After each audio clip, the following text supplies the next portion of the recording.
Hello అండి. Welcome to Neela's food kitchen.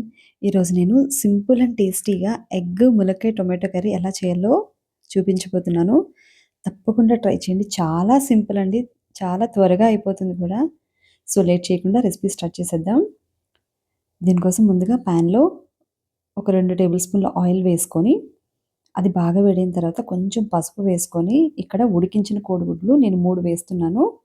ఇవి బాగా ఫ్రై అయిన తర్వాత తీసి ప్లేట్‌లో పెట్టుకుందాం.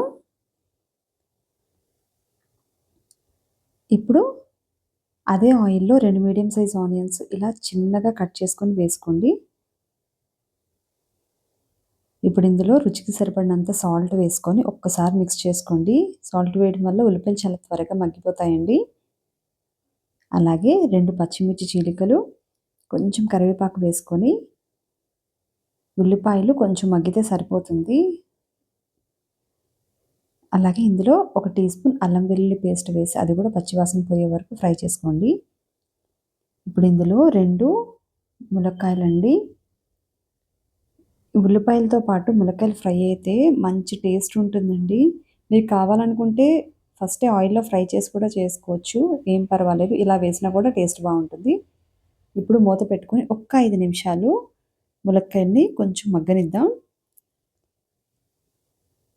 5 నిమిషాల తర్వాత ఒకసారి మూత తీసుకొని కలుపుకొని ఇందులోనే 2 మీడియం సైజ్ టొమాటోస్ ఇలా చిన్న ముక్కలుగా కట్ చేసి వేసుకోండి. చిన్న ముక్కలుగా కట్ చేయడం వల్ల త్వరగా వేగిపోతాయండి. ఇప్పుడు ఒక 5 మినిట్స్ మూత పెట్టుకొని చక్కగా టొమాటోల్ని మగ్గనిద్దాం. ఇప్పుడు ఒకసారి మూత తీసుకొని ఒక్కసారి మిక్స్ చేసుకోండి. టమాటాలైతే సాఫ్ట్‌గా కుక్ అయిపోయాయండి.